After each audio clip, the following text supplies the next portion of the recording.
in return, lose out potentially up to 2 objectives. And you were mentioning the Faker on Talia, but just a strong pick overall. Helps the side lanes, is really difficult to dive into. Talia with the seismic shove means getting picks is really easy to do, and it helps the side lanes just so well. And I think it really makes sense when you're dealing with Lucian that eventually will be a pick that will most likely get jumped on by Kassadin and Kha'Zix split pushing in the side lanes. And if you can have Talia respond quickly and assist him, then the composition makes a lot more sense. Faker famously good at any champion, but Huni coming on in here, not quite enough damage. Bless will get away with his ultimate. Huni, though, coming on in 2 levels up on Bless. Totally going to push him out of the way. This will open up the Rift Herald. Another objective, potentially going over to SKT. And it's not many times that you see an AD carry jump face first into a Kha'Zix that has isolated claws, but Lucian with the Doran shield with his Ninja Tab Isis feel much more comfortable than anybody else to do so. And now that this Rift Herald goes down, who are they going to give it to? It will be Peanut. It's always the jungler, man. I personally am a fan of giving it on the jungler, even though you could say that the jungler makes it really obvious as to where it's going because you can read the jungler's pathing relatively well. It offers a little bit more flexibility as to what you're going to do as opposed to a laner that can just show up in the lane and randomly activate it. So I think it's up for debate at this point, but more importantly is the timing that you use it and the people that are around it. For sure. I mean, I think as time goes on and people actually figure out the perfect timing, they'll also figure out who actually is the most efficient player to take this, the best position to put it on top of. So we will just have to wait and see what these pro teams will decide on. Meantime, just a 1-3-1 happening from SKT. Huni still relentlessly pushing the top side. Once he completes that Blade of the Ruined King, which is very soon happening, his ability to just bully out anybody topside and escape ganks is going to be applying so much pressure. He does have flash. Can he land that Chain of Corruption? The answer is no. Will any CC land onto Crazy? Right now it looks like Bang was tanking the turret, but with 3 members up there, even though Crazy does burn flash, he cannot get away. And it was so well played by Huni. They're just waiting to see what Crazy's response was going to be to getting surrounded. Sees that he's just going to use his Ventral Maelstrom, dodging with the lightning rush, but in the end does not hit Cannon. And as such, he does not proc turret aggro and lets Wolf do it, and the gank becomes that much easier to pull off. And in the end, their HP is just much higher than what it would have been otherwise. Ghost and Totoro getting a bit frisky here, forcing Bang to take that Lantern, but nothing happening. Peanut still does have that Rift Herald, and even though he was essentially alone there, it does take a bit of time to summon it, and he had no support. So it's half HP, so it's most likely just going to be using that top lane turret, as we can see him path to the top side right now, and it'll just help in basically suiciding for that last outer turret, just because it'll most likely deal, you know, like half HP of the tower. Should be enough to knock down that turret that is being defended with everything that BBG's got. You can see there are a bunch of pings up in top lane as Peanut makes his way up to use this Herald. Right now we do have the TP on Crazy, but it's almost ready on Tempt. And here we do go. It's gonna headbutt it to death. Here it goes. It's charging. Herald's been summoned. Oh! She was angry. So they get the turret. It looks like it should be cleaned up, but here we go. Faker coming from the river. No Weaver's Wall. Clap for the NPC. Little golf clap.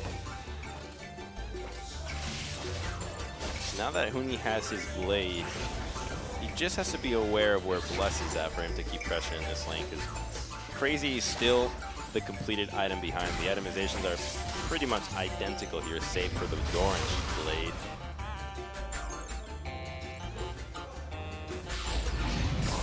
On that Mountain Dragon. Yeah, and already SKT 6,000 gold ahead at 17 minutes. This is the SKT we know and love. They've had a little bit of time to come back here into Korea and practice up, rest up from Brazil.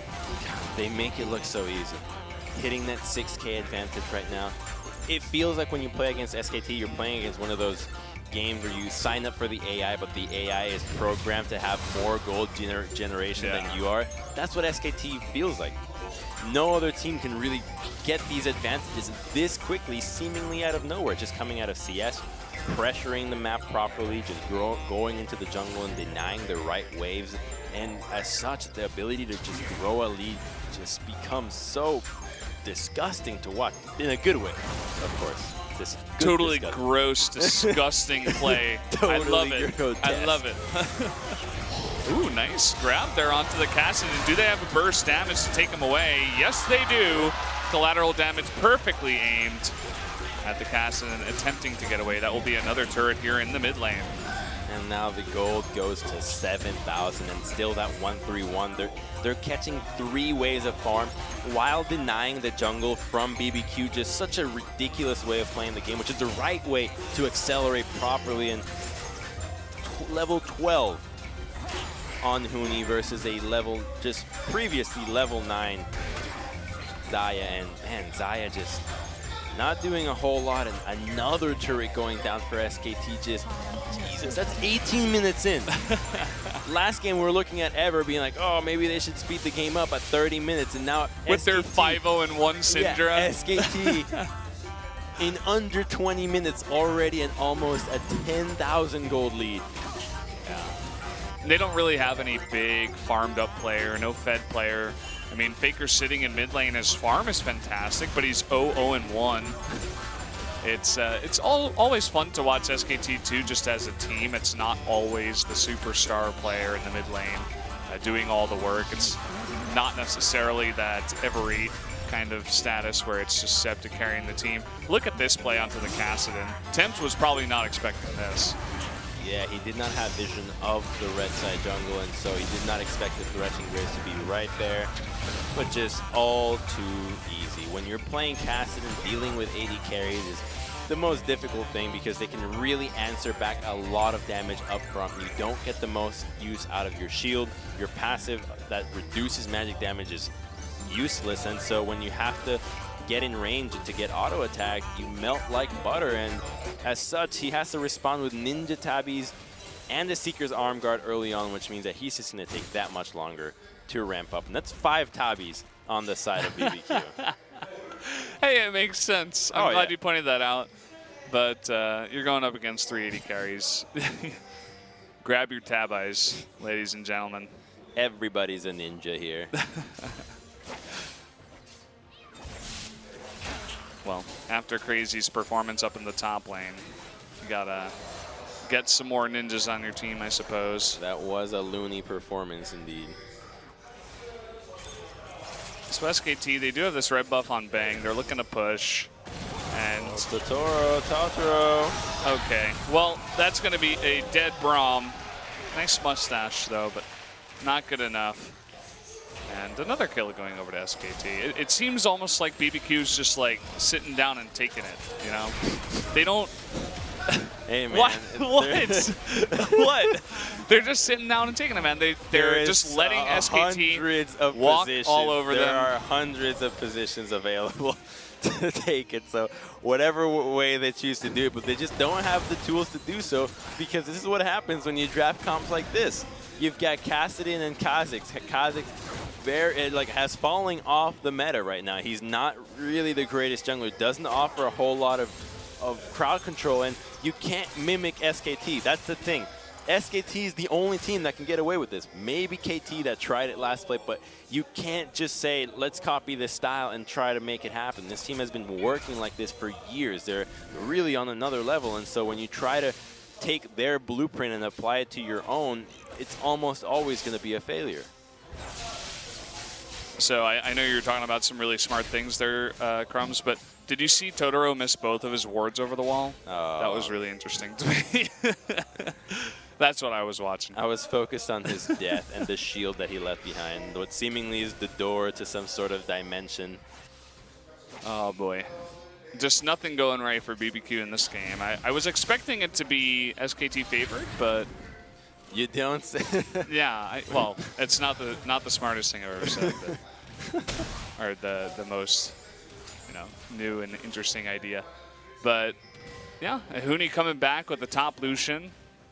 Do you think they would have done the same against a team like Samsung or KT? You know, I think they would have. I think they would have, because to me, it's not so much that it's a Lucian comp on the Lucian top on the comp, it's a Lucian top against the Kennen. Because when you look at a pick like Kennen, okay, one of the most popular picks right now, let's get creative. What can we answer it? And they will just try to gank it, and he's so dead. He's even going to flash for it. He really wants to try to fight this. He's going to dash away. Here comes Tempt. Okay. Trying to take away Huni's all-star moment. I see how it is, Tempt. Hashtag worth on that one. Traded Baron for his life. So SKT keeps their eye on the prize and grows the lead even further to a 12,000 gold lead in 23 minutes. That is so much gold right now. Call me selfish. I just wanted to see Huni 1v2 them. I think that would have been more interesting. Yeah, I really wanted to be wrong and be like, is he gonna somehow turn this? It was, damn Tempt, ruining our Lucian fantasy. I mean, Lightning Rush was down. The leap was down from the Kazakhs, and he had effectively built the distance between him and both of them. So I think he would have done it. I think you're right. It was going to be close.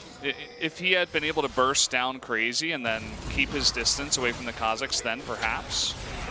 They're trying to set up something here. Faker and Wolf getting a little bit too far down, but actually, as I say that, it was Bless that was locked in with them, and it's going to be another kill. Here comes Faker right in that wall. Is going to be blocked, but it just doesn't matter as they do line this one up. Faker going deep, trying to pick up the kill. There's another one onto Ghost. And Crumbs, this is one of the most one-sided games I've ever casted. Fair. What? They can't keep getting away with it. How is, Jesus, are they they're gonna try to end this? The wave is being escorted here by Wolf. They're really going for the sub 25-minute win, and I think they're gonna be able to get it. It's gonna be close. Bless and Totoro are spawning. Well, who am I kidding? Okay, here's the hook there onto Crazy.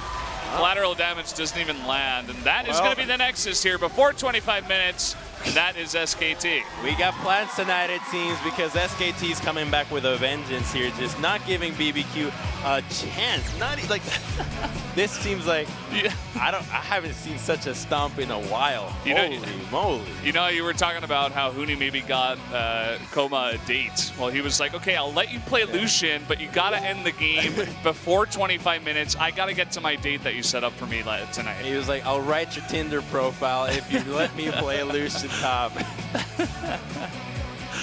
Oh man, that was domination like we haven't seen so far in summer. Wolf is like, oh man, I just want to go home and play solo queue. Like, what is this? Are we done yet? Yeah. You're like, oh god. It's that kind of loss where if you're in BBQ shoes, you're like, man, are we really this outclassed? Well, the answer is yes, unfortunately. Man, Crazy, he looked so happy when he got that cannon, but he didn't know what was coming his way. I don't think anybody saw this coming. No. What do you even review? Hey guys, good job, let's do it again. Peanut's talking about like, oh, that was a pretty cool play you had at the end, but I don't know, I think my collateral damage on the Caston was a little bit cooler, so. They're just complimenting each other. Yeah. I like that though. Every game, you just give each other compliments. What was your most enjoyable moment that game? When it was over. When the game ended. When Huni almost 1v2'd them. Actually, that was almost a great moment. The level 1 was sick though. The control word, I appreciated that one. That was a good idea to really scout out and make sure that this was the best. Every skill most shot enjoyable when you're moment this strong early on, and when Zaya when it was over. So when the game ended.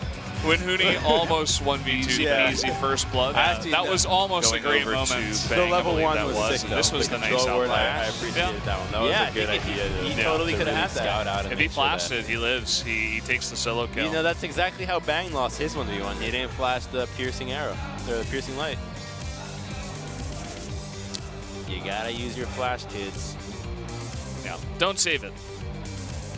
Just do it. Okay, so Tempt wasn't expecting this, corrupting, or not corrupting, Chains of Corruptions coming in, and that's just the follow-up finish. Picture perfect from Peanut. When the game ended, What is there to when even Hooney say? almost 1v2 Yeah. easy It's first not blood. even That just was about almost a their great level moment. one That was really was the smart nice controller. outlet. It's also their mechanics Yeah. are almost always on Totally point. could have had Outside of that. the first blast fight, He everybody lives, he pretty takes much the solo slams team. You know, that's everything. exactly how Bang lost his one. He didn't flash the piercing Not arrow, that BBQ the made it piercing hard knife. for them, but here is the result. You gotta use your 16,000 flash gold ahead in 24 Don't minutes. save it. Just do it. Okay, my so God. Tempt wasn't expecting all right, this. well, Corrupting humanity. That's the Not record, I corrupting. think. Look for, at Peanut's Chains of What Corruptions. the hell? Coming in, and that's just the follow-up Wait, finish. what was Is that he doing? real? Picture perfect What? from Peanut. Was it? Well, let's They meant see. to put in Hang like on. 7.7, but they put in the game ended. What is there to When even Hooney say? almost 1v2 Yeah. easy It's first not blood. even That just was about all the their only thing that was level really one. part of Level it. one Was was the the device was level nice. one. It's also their mechanics Yeah, are almost I always on think point. we could have had Outside of the that. first That blast was fight, damage. everybody Yeah, pretty much That's slammed exactly everything. how Bang lost his. My vision allowed you to do Not that.